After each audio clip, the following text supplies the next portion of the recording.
and Councilman Simperman, and I believe Zach. Mm-hmm. I think Zach, there was a group of us that voted against this. We could see what they were doing.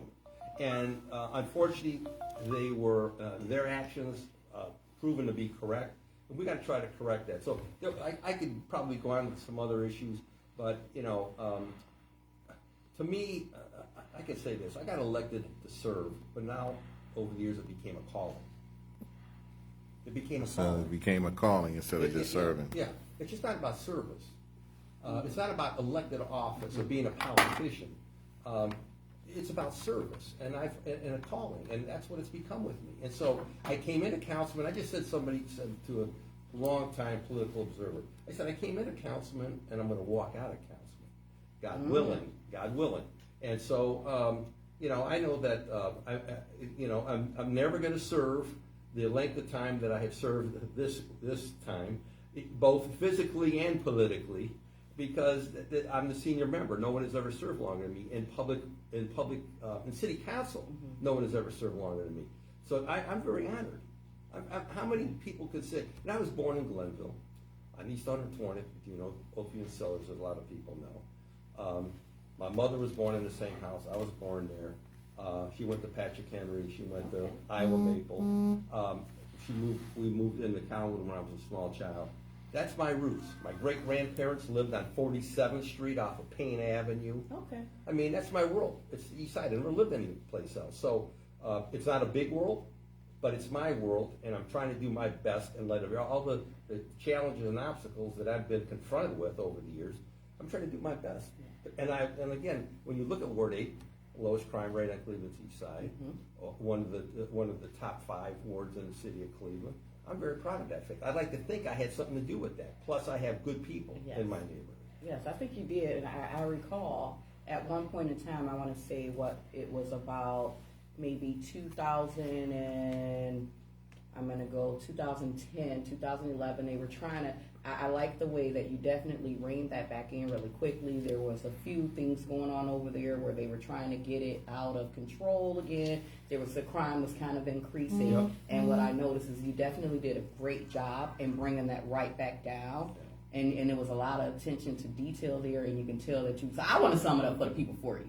The reason why he's running again, Larry, is because for the people, because he has a need to serve and he feels like he can meet the people's needs. I'm going to sum it up in less words. You being a little bit biased there, Kenny? I probably am. A little bit. But you know what? It's my thing. Is like when we talk, there's a whole debate about crime, about defunding the police and doing all this. This is what I've learned over the years. Who gets hurt with crime? It's not wealthy people. It's not. It's poor people. It's elderly people. It's children. That's who gets hurt with violent crime. And look what's happened in the city of Cleveland in this last year.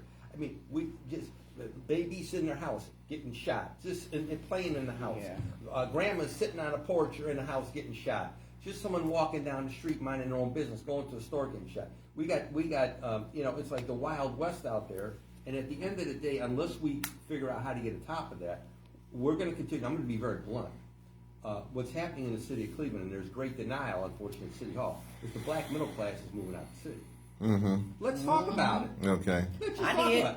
Okay? Because they're not, somehow there's this mentality that somehow there's a chain and ball around your leg and you ain't going nowhere. Well, you're no different. No, folks are no different than anyone else.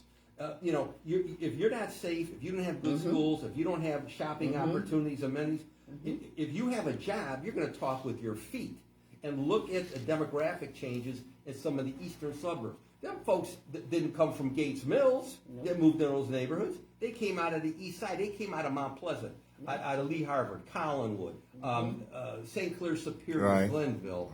I mean, come on. Listen.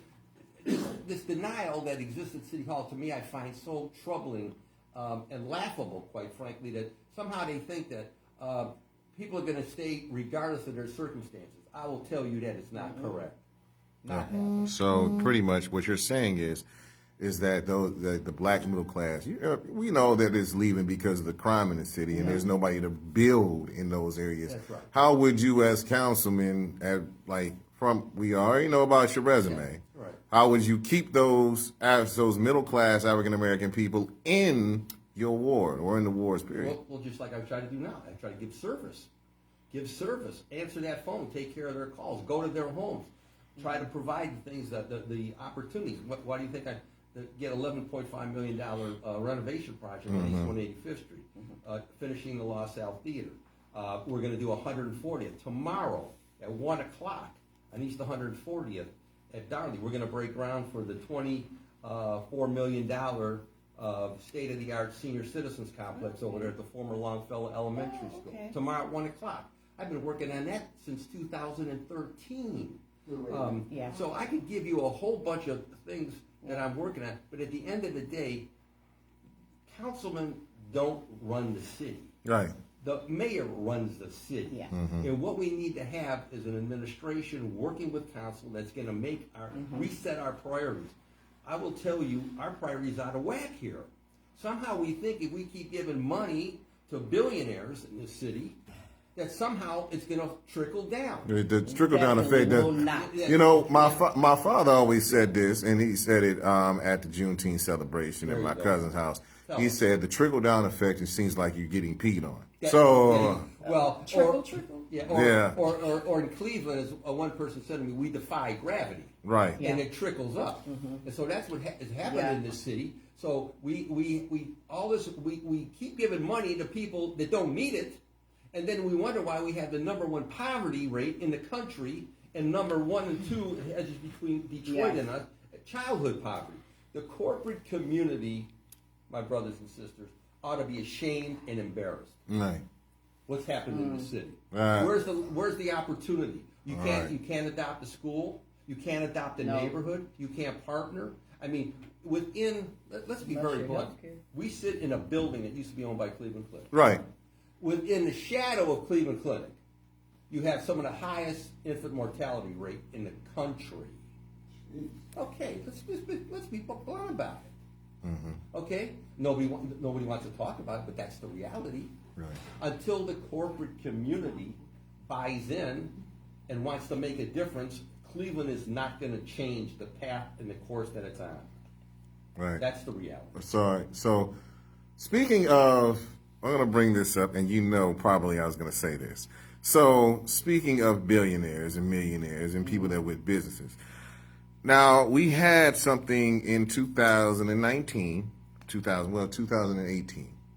North Coast Natural Health Solutions with Tyrone Ty Williams that came in here with the support of many of your support of the pastors and the ministers around the city of Cleveland, pretty much jerk around 183 people and try Cuyahoga Community College. You ain't kidding. There's a long list. And a couple of people that bounced. Yeah, there's a long list.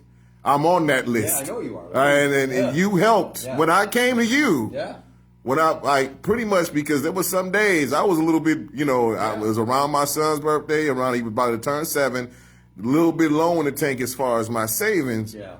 You came, you talked to me, we were like going through this together. Now, there was a couple of days I want to wring Ty's neck. There's still probably I'm going to be honest. There are days. You're being polite. I'm being very polite right now because you're here. Yeah. So, how do we prevent scam artists like that fat scam artist from coming in here and trying to rip people blind knowing that there's opportunity? How do we prevent that again? Just what I said before. They are taking advantage of the poverty and despair and the desperation that is in the city. Yeah. So when he came in with this royal plan, as you know, he The hemp plant, yeah. And some of the most prominent pastors in the city who called me asking me to help. These are people that I've known for a long, long period of time. I've been in their churches. I know their flock. I know their deacons. When they came to me and said, Mike, we need you to help on this project, was I going to say no? Because I thought if we could create that number of jobs that this man, as you know, was proposing in the Glenville neighborhood, which has lost some of the largest number of jobs in the city, I thought it was going to be a win-win-win. So I'm like you. In fact, I'm worse than you because I really feel he took advantage of me. He took advantage of other public officials. I remember the day we had that grand hoopah ceremony over there on Kirby. I was looking at the public officials that were there and the ministers. There's not a one that was in that crowd that isn't honked off, man. I'm going to tell you. that doesn't feel used. And I myself have called him on several occasions. Don't get a recall, don't get a call back, don't get nothing. Because look at the building now, just sitting there. Right. So where is the building in limbo still? Can anybody use it? No, it's in his name. I'm assuming at some point the county will foreclose on it again.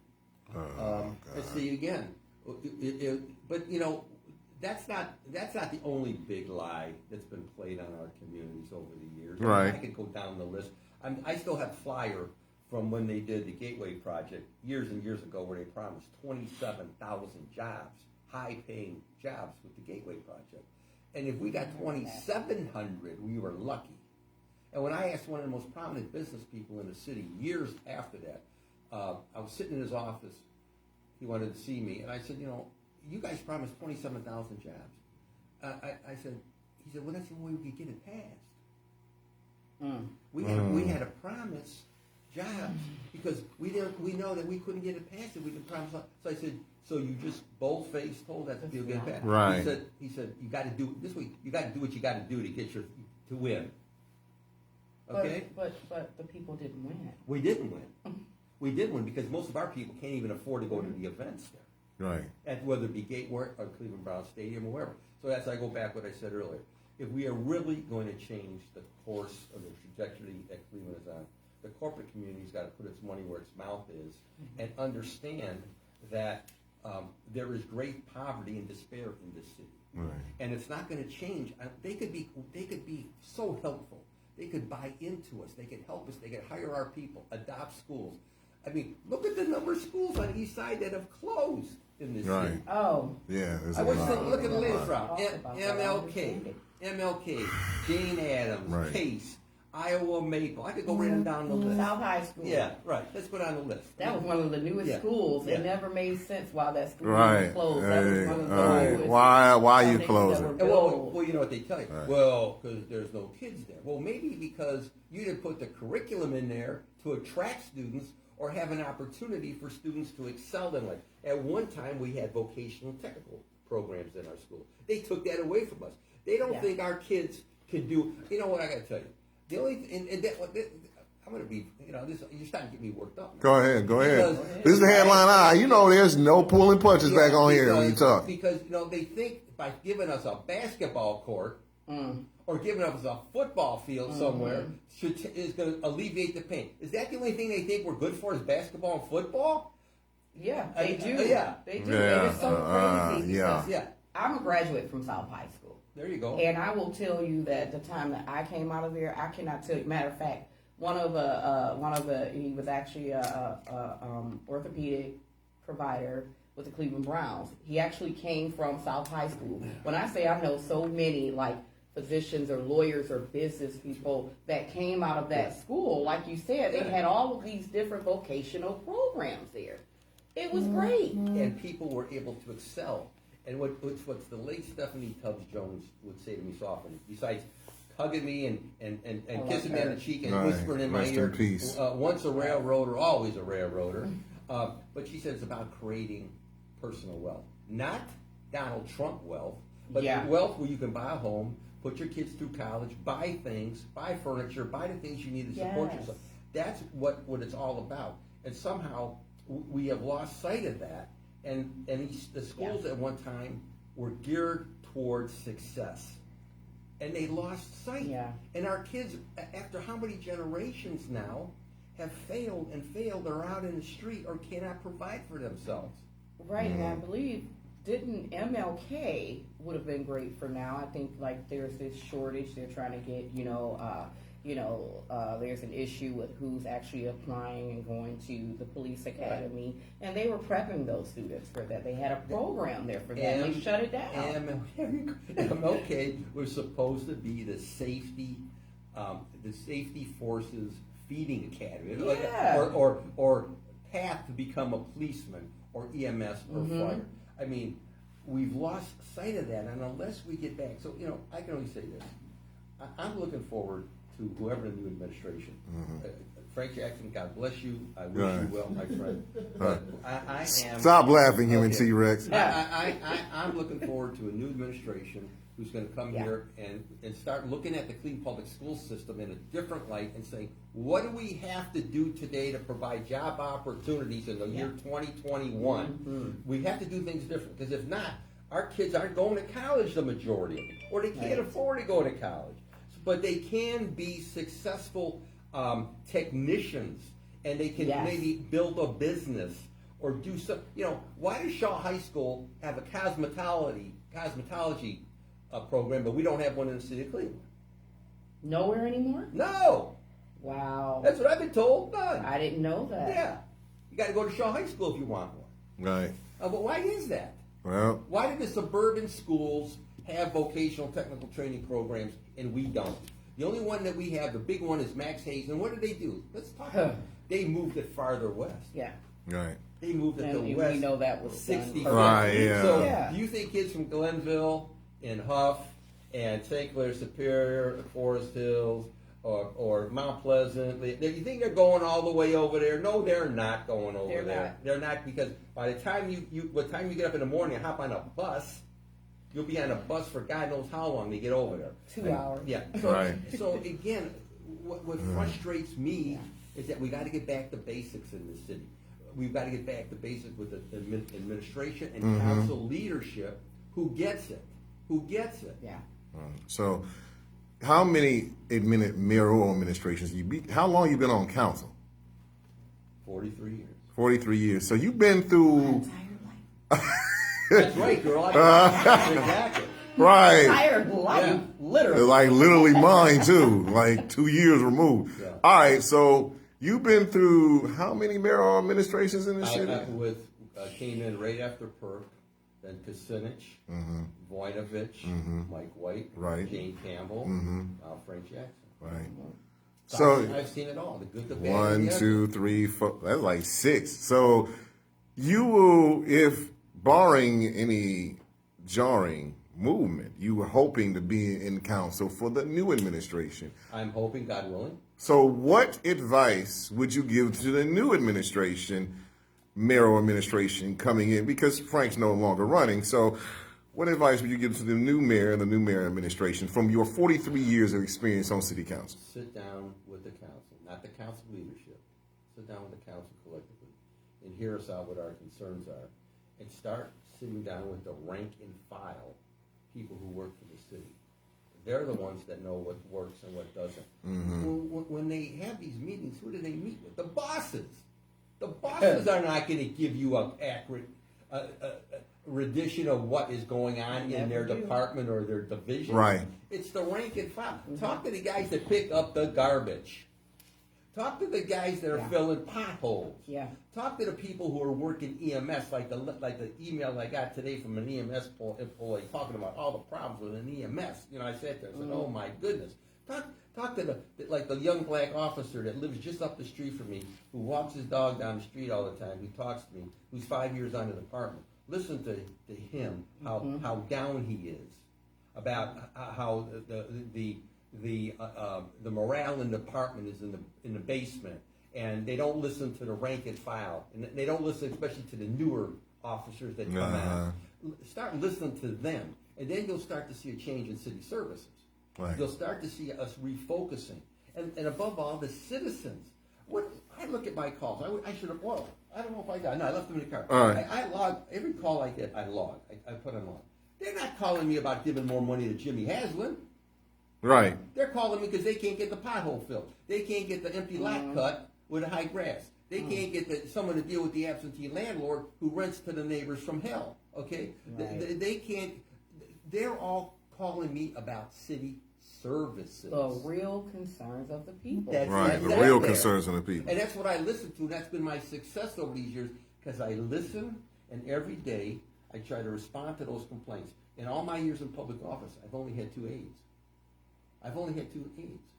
Because they know what's spoken. If I don't answer that phone, you better. If I don't respond to that email, you better. These citizens are calling us because they're frustrated, because they can't get something done. They're calling us because they need help. And I want to be, and to say, for me to sit here and say that everyone that's called my office, I've taken care of every one of their problems, I'd be lying, because there's some things I just can't do. I can't I can't end hunger, stupidity, ignorance, racism, all the things that we're confronted with every day. I can't change it. But doggone it, we should be able to patch potholes in the city of Cleveland. Right. Okay? We should be able to cut grass. We should be able to deal with the abandoned 4,000. As I sit here, 4,000 abandoned houses in the city, condemned abandoned houses. Right. And then I'm supposed to be giving more money to billionaires? Right. No. I mean, come on now. My priority, again. Your priorities to the people in your people. world. I grew up on the east side. That's Yeah. my world. I see it. I experience it. And I'm going to tell you that this city is a great city. It's got great people in it. We have tremendous potential. Yes. We are not. This city should be manageable. We're under 400,000. We're not Chicago, New York, L.A. Right. This city should be manageable. We should be able to get on top of this stuff. But we got to have the corporate community buy in and help us. If they do that, we'll make a big change. Right. Let's get to the race itself. Okay. You're going into. You have two of, as I see, after everybody has fell off of the Board of Elections. You have two opponents. Yes, I do. One is Asia Ross, up and inspiring activist. The other one is a familiar face in Donald Boyd. So, how do you, out of those three, why should, besides the resume, why should the millennial people, the people that grew up in your ward, vote for you, the registered voters? Because I deliver. I deliver. Is that your campaign slogan? That's right. I deliver because people, when I look at just the projects that I've done, go look at the Councilman Rec Center. Go look at the new law. Go look at the La Salle Theater on 185th. Go look at projects that I've worked on, and not only working on now, but worked on in the past. And then look at my legislative record. Let me be very blunt. I will put my legislative record, my voting record, and my attendance record against anyone who's ever served in city council. Anyone who's ever served in city council, I'll put my record against them.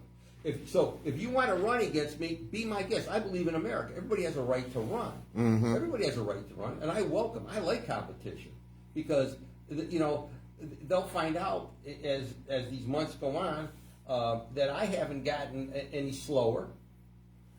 I haven't my vocabulary has not diminished with age.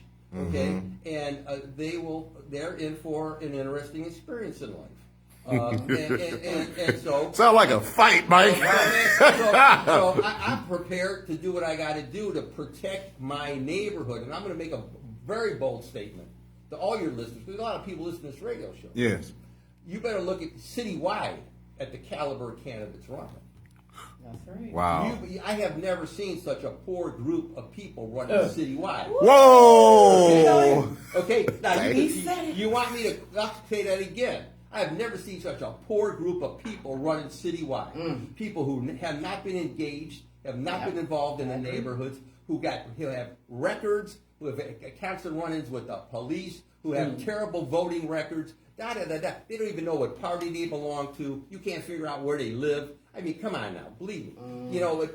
My late great sister, Fannie Lewis, and I see her every day because her picture's on my buffet when I walk in my house every day, my dining room buffet. She talked about the dandelion candidates that come out in late winter, early spring. That's what we got all over the city. We got dandelion candidates who have no track record. Now, I'll be the first day. I'll be the first day. There are some good people running because I've seen some of those awards, but collectively, the caliber of people running is frightening. And so people are talking about the mayor's race. They better start looking at the council races. I agree. Because you elect 9 whack jobs, you got a problem in this city. Wow. Okay? Because 9 votes control the city. So I don't care who the mayor is. If you don't have a group that you can work with, or at least be able to disagree and still be agreeable, there's going to be conflict in this city. And I will tell you again, this mindset about cutting the cops, defunding the police, you all, I'm telling you right now, if that happens, you better all get ready to go out and get your carry concealed permit. Okay? Because you're going to need it. You're going to need it. Now, do the police department need to be reformed? Yeah. There needs to be better training? Yeah. Yes. There needs to be a better accountability? Yes. By all means. And I've stated that on how many occasions. But the fact of the matter is, the mayor runs the police department. The mayor runs the police department. The chief of police is appointed by the mayor. The safety director is appointed by the mayor. Tell them again. Not by city council. Thank you. Not by city council. And so, these people that are running it, they're going to change this, then they're going to change that. You know what George Forbes taught me when I came into city council? My dear, great friend who I still talk to, all the time. I couldn't change the color of the men's room without a vote of city council, without the majority. So they're going to change the world. They're going to do this. Give me a break, okay? Give me a break. Right. Say it. You know what? It's like, and T-Rex is happy that you're here. Yeah. So, I'll share that sentiment. Right, here's the reason why I brought Mike Polensek on. I don't live in this ward. If I did like to think about it is, but a lot of people that do, shout out to Natalie Fitton and Roshonda Aaron. They said she said she used to live in your ward, you do deliver. And Roshonda is saying these are two African-American women that listen to the show and respect you. What makes you what keeps you so transparent in being in city council? It's being upfront with people. I don't care who comes in, what color they are, what race they are, what nationality. I treat everybody the same because that's the way I want to be treated. I don't want to be treated any differently. And I understand the pressures that are on families and people, individuals. I mean, they're being crushed by debt. They're being crushed by lack of opportunity. Their jobs have been cut. I understand people working at low. My youngest son is making $12 an hour. Yet he has friends that are sitting at home that are making more money than him on unemployment. Okay, right. So I understand the pressures that are out there and the concerns that they have. And again, I've never lived any place else. I didn't come into city council to build a law firm or law practice or an insurance business or a real estate employer. I came in to serve. So I'm the last. I don't know if the term is politically correct anymore. I'm the last of the Mohicans, okay? Because last of the dying breed. Yeah, because it was like Fanny and myself and a small group of us Yeah. were old school. We know what we had to do because we came in at a time where there was still some old timers that said, like the late Caesar Moss, you're a wonderful man. I would say, Michael, answer the phone, man. Pick up the phone when people call you. If you need to, go to their house. I'm on 124th in Locke the other day. Only woman says to me, she says, she was joking with me. She said, aren't you afraid to be over here? I said, why? She said, well, you're the first councilman to come to my house. I came here because she was having a problem. She couldn't get her grass cut through a city program. I said, I was born on 120. I'm in this neighborhood all the time. I've never been afraid to come in Glenville. Why would I be afraid to go to Glenville? Okay? I go where I have to go. I serve who I have to serve. And I'm going to do that until I'm not there. And when I'm not there, I'm going to, whoever follows me, because again, I understand what's coming down the pike. I don't even know if there'll be an 8th ward come next year. Yeah. We don't know what's going to happen with redistricting. But whoever follows me, I'm trying to lay the foundation for whoever follows me. This is what I'm doing these next 4 years, God willing. And then I'm going to do what I can to help that person, whoever it is, friend or foe, help them. Because some of my biggest supporters that I have with me over these years are people who weren't with me originally. But I won them over because I was fair. They saw that I was fair. You talked to Greg Pollard, Deacon of Everlasting Baptist Church. Me and him, we went to high school together. Right. He'll tell you today that I'm the same person I was when I was in Collinwood High School with him. If you were to talk to the late Stephanie Tubbs-Jones, she'll tell you the same doggone thing. If you were to talk to Lou Stokes, who was the first man that when I would run every year that I'd go to and ask for an endorsement, and he'd always say to me, why are you calling me? You know I'm with you always, because he remembered that I passed out stuff for his brother, for Carl, when I was a kid. My mother was a Carl Stokes supporter, and I tell the story, I didn't even know who Carl Stokes was. I was a kid. My mother said pass out this literature for this gentleman who's running for mayor. I remember to this day what the 4 streets that I passed it out on. But so the Stokes family never forgot what I did. Right. That I was with. So Lou supported you because you supported his brother. Yeah, I was Lou. When you talk about a gentleman from Ohio, I miss him immensely. I'll be the first to tell you, I miss him immensely because of what he meant, and even the projects that I still have in my ward that he sponsored federal legislation, I sponsored local legislation to bring them about, like the bulkhead at Valdez St. Joseph High School. Today, under this administration, well, I don't know about this administration, but under previous administration, it would never happen. For Lou Stokes to be able to get that kind of money to help along the lakefront. But I had that kind of relationship with him. I had that kind of relationship with Stephanie because, again, she came from out of that neighborhood. So different races, different nationalities, but we were brothers and sisters. It was a band of brothers and sisters.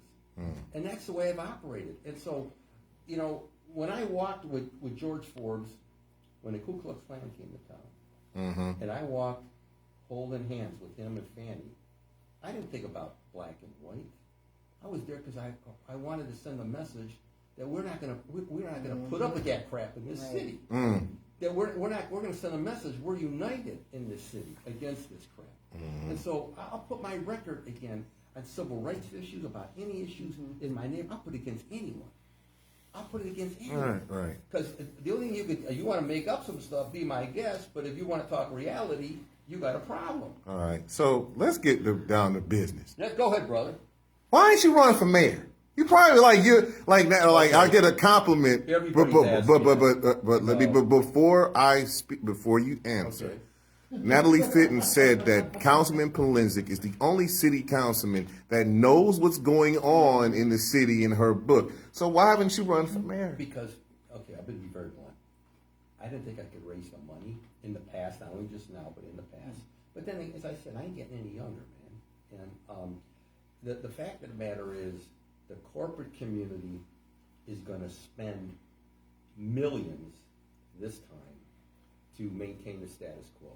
I'm going to be very blunt. Listen to what I'm saying. They're going to spend millions to maintain the status quo in this city. They are scared stiff. Now, I haven't endorsed any of the candidates yet. I haven't endorsed. But I'm telling you, they're shaking in their boots over the thought of Dennis Kucinich, Bashir Jones, Zach Reed, Sandra Williams. They're shaking in their boots over the prospects of either one of those folks getting elected, because they want to maintain the gravy train.